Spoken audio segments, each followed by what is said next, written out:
ఓ మాంత్రికుడు తన శుద్ర పూజలతో ఒక అమ్మాయిని తన పాదముద్రలతో ఉన్న మట్టిని తీసుకుని ఆ అమ్మాయి చనిపోయినట్టు చేసి ఎవరూ లేనప్పుడు ఆ అమ్మాయిని పాతిపెట్టిన చోటికి వెళ్లి తనని బయటికి తీసి అతను అదే మట్టిని దానిని ఆమెపై పోసి మంత్రశక్తిని ఉపయోగించి ఆమెను తిరిగి సజీవంగా తీసుకువచ్చాడు. అంతేకాక ఆమె గత స్మృతులను చెరిపివేసి ఆమె పేరు మాలతి అని, ఆమె తనను వివాహం చేసుకుందని తెలిపే కొత్త స్మృతులను ఆమెలో నింపి తన వశం చేసుకుంటాడు.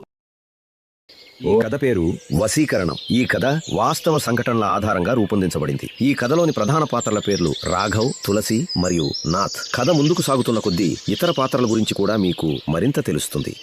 ఆమె పేరు తులసి. 19 ఏళ్ల ఆ యువతి కళాశాల నుండి వస్తోంది. సరిగ్గా ఆ సమయంలోనే 24 ఏళ్ల రాఘవ్ ఆమెను మొదటిసారి చూసి ప్రేమలో పడి ఆమెను పెళ్లి చేసుకోవాలని నిర్ణయించుకుంటాడు. అప్పుడు అతని స్నేహితుడు, జాగ్రత్త, ఆమె ఒక సంప్రదాయ కుటుంబానికి చెందినది, వాళ్ళు ఇటువంటి విషయాలను ప్రోత్సహించరు అని హెచ్చరిస్తాడు. రాఘవ్ ఆమెకు తన ప్రేమను వ్యక్తం చేయాలని నిర్ణయించుకుంటాడు. కానీ ఆమె అతన్ని సూటిగా తిరస్కరించి తన తండ్రితో మాట్లాడమని చెబుతుంది. మరుసటి రోజు రాఘవ్ ఆమె తండ్రిని కలవడానికి వారి ఇంటికి వెళ్తాడు. ఆయన పేరు గోవింద. గోవింద రాఘవ్ మాటలను ఓపిగ్గా విన్నాడు. నువ్వు వేరొక సంప్రదాయం చెందినవాడివి కాగా మేము ఒక సంప్రదాయ మధ్యతరగతి కుటుంబానికి చెందినవారము. మా అమ్మాయి మీ ఇంట్లో అడ్జస్ట్ అవుతుందని నేను అనుకోవటం లేదు. నా కూతురు బాధపడటం నాకిష్టం లేదు. కాబట్టి దయచేసి మా పరిస్థితిని అర్థం చేసుకో అని ఆయన అన్నాడు. రాఘవ్ అతని నిర్ణయాన్ని గౌరవించి అక్కడి నుంచి వెళ్ళిపోతాడు. కోటేశ్వరరావు ఒక వడ్డీ వ్యాపారి. కొన్ని సంవత్సరాల క్రితం తన భార్య చికిత్స నిమిత్తం అతను గోవిందకు భారీ మొత్తాన్ని అప్పుగా ఇచ్చాడు. కానీ గోవింద ఆ అప్పును తిరిగి చెల్లించలేకపోయాడు. కోటేశ్వరరావు గోవిందను నిలదీసి అతనిపై కఠిన పదజాలం ఉపయోగించాడు. గోవింద కూడా కోటేశ్వరరావుకు అదే రీతిలో బదులిచ్చాడు. దాంతో కోటేశ్వరరావు కోపంలో గోవిందాని గాయపరిచాడు.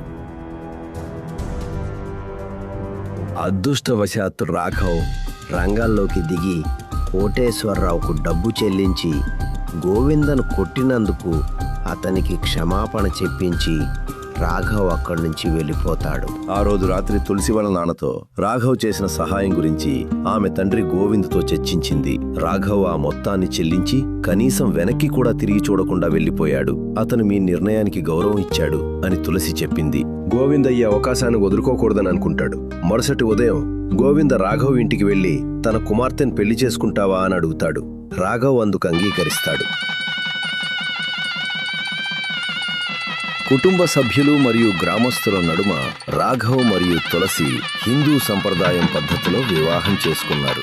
ఆ గ్రామమంతా వారి కలయికను వేడుకగా జరుపుకుంటున్న వేళ ప్రతి ఒక్కరి ముఖం చిరునవ్వులతో వెలిగిపోయింది.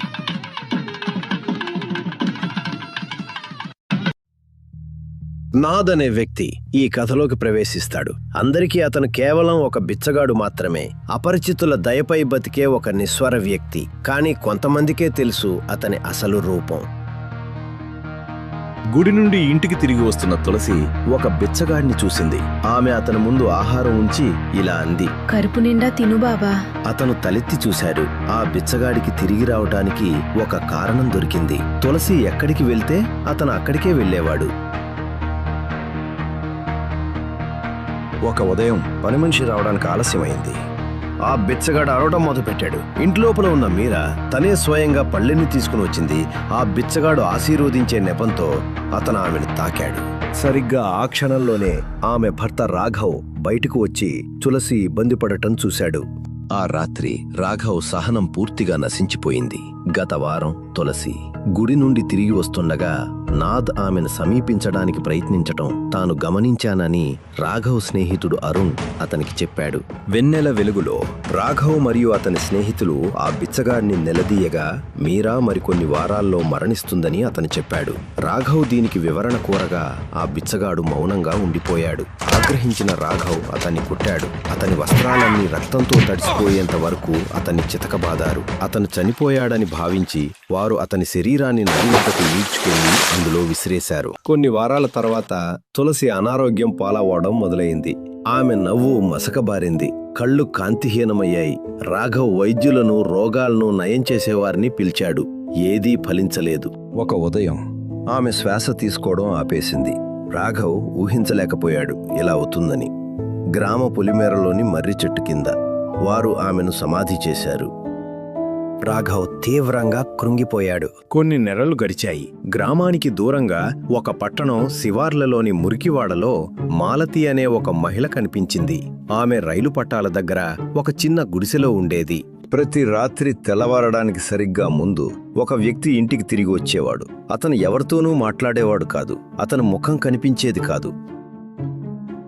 ఆమె ఎక్కడి నుండి వచ్చిందో ఎవరికీ తెలియదు. ఆమెను మొదట చూసింది రాఘవ్ స్నేహితుడు అరుణే. ఆ ఊర్లో అతనికి స్నేహితులు ఉన్నారు. ఒక సాయంత్రం వారిని కలుసుకోవడానికి వెళ్ళినప్పుడు అతను ఆమెను చూశాడు. ఆమె దుకాణం బయట నిలబడి ఉంది. అతను స్తంభించిపోయాడు. ఆమె ఒక గుడిసెలో నివసిస్తుందని తెలిసి అరుణ్ కొన్ని రోజుల పాటు ఆమెను వెంబడించాడు. అతను ఆమె ఫోటో చూపించగా అది తాను కాదని చెప్పి ఆమె వెళ్ళిపోయింది.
రెండు రోజుల తర్వాత తులసి మృతదేహాన్ని పరిశీలించటానికి రాఘవ్ శ్మశాన వాటికకు వెళ్తాడు.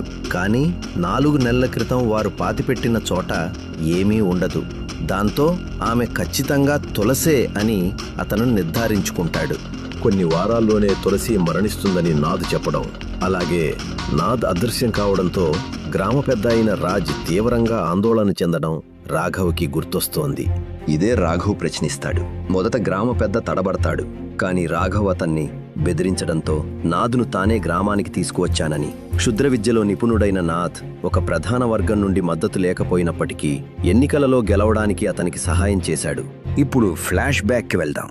రాఘవ్ మరియు అతని స్నేహితుడి చేతిలో దెబ్బలు తిన్న తర్వాత నాద్ ప్రాణాలతో బయటపడి మరుసటి రోజు వశీకరణ ప్రక్రియను వేగవంతం చేయాలని నిర్ణయించుకుని సరస్సు నుండి బయటికి ఈడ్చుకుంటూ వస్తాడు. అతను ఆమెను ఆశీర్వదించిన తర్వాత రహస్యంగా ఆమె జుట్టును తీసుకుని ఆపై ఆమె పాదముద్రల నుండి బురదను సేకరించి క్షుద్రశక్తులను ఉపయోగించి క్రమంగా ఆమెను వశీకరణం చేసి ఆమె అనారోగ్యానికి గురై చనిపోయినట్లు కనిపించేలా చేస్తాడు. కానీ ఆ తర్వాత ఆమె మృతదేహాన్ని పాతిపెట్టిన చోట నాథ్ రాత్రివేళ తిరిగి వచ్చి ఆమెను మట్టిలోంచి వెరికి తీసి తిరిగి ప్రాణం పోశాడు. తను సేకరించిన అదే మట్టిని ఆమె శరీరంపై పూసి శక్తివంతమైన మంత్రాల ద్వారా ఆమెను పునరుజ్జీవింపచేశాడు. ఈ ప్రక్రియలో అతను ఆమె గత స్మృతులన్నింటినీ చెరిపివేసి కొత్త జ్ఞాపకాలను నింపాడు. తద్వారా ఆమె పేరు మాలతి అని, తాను నాథ్ను వివాహం చేసుకుందని ఆమె నమ్మేలా చేశాడు. రాఘవ్ అడవి అంచున ఉన్న ఎవరూ పట్టించుకోని విఆర్ పాలెం అనే గ్రామానికి చేరుకున్నాడు. రాఘవ్ దుకాణదారుణ్ణి అడిగాడు. దుకాణదారుడు అన్నాడు, అతను దగ్గరలోనే ఉంటాడు బాబు. చీకటి పడ్డాక ఎవరూ వెళ్ళని ఒక పాడుబడిన ఇంట్లో. నువ్వు వెళ్ళాలనుకుంటే వెళ్ళు, కానీ అతన్ని పెంచి ఆ తర్వాత వదిలేసిన అతని గురువుతో పాటు వెళ్ళు.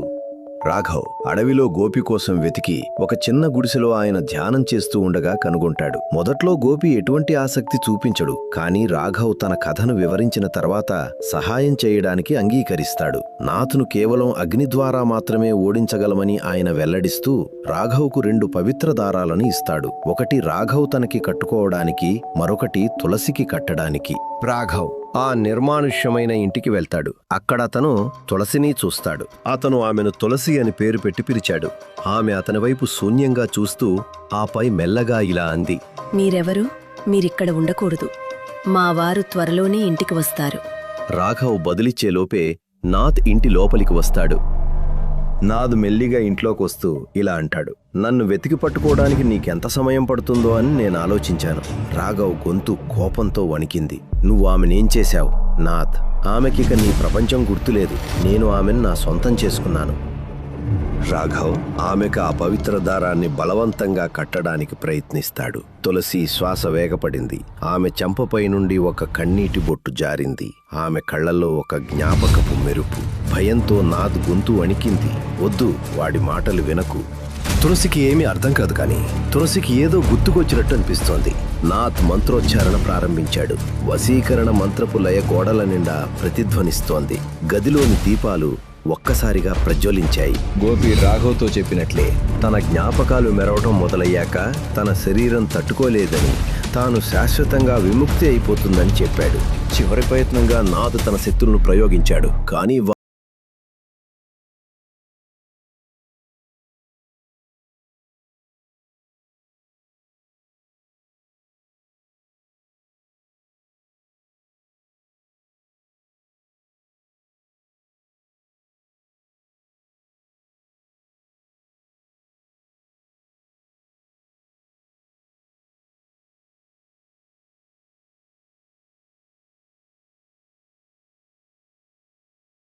భావోద్వేగం మరియు కృతజ్ఞతతో తులసి కన్నీళ్లు పెట్టుకుంది.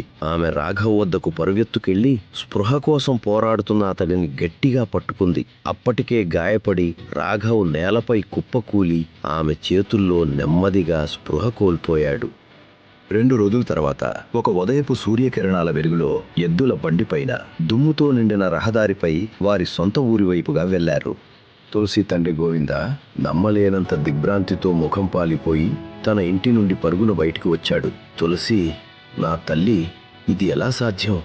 నాన్న, రాఘవ్ నన్ను రక్షించాడు, అది కూడా 2 సార్లు అన్న ఒక్క విషయం మాత్రమే నాకు తెలుసు. జరిగిన విషయాన్ని రాఘవ అక్కడ ఉన్నవారికి వివరించాడు. గ్రామస్తులు అతని వైపు ఆశ్చర్యంతో, కొందరు భయంతో, మరికొందరు గౌరవంతో చూశారు. 4 ఏళ్ల తర్వాత రాఘవ్ తన చిన్న కూతురుతో ఆనందంగా ఆడుకుంటూ కనిపిస్తాడు. పక్కనే నిల్చున్న తులసి కళ్ళ నిండా ప్రశాంతత, సంతృప్తి నిండిన ఆనందపు చిరునవ్వుతో వారిని చూస్తుంటుంది. ఇలాంటి ఇంకా ఎన్నో వాస్తవ సంఘటనల ఆధారంగా కథలు మీరు చూడాలనుకుంటే మా ఛానల్ని సబ్స్క్రైబ్ చేసుకోండి. అలానే ఈ వీడియోలు షేర్ చేయండి. Thank you.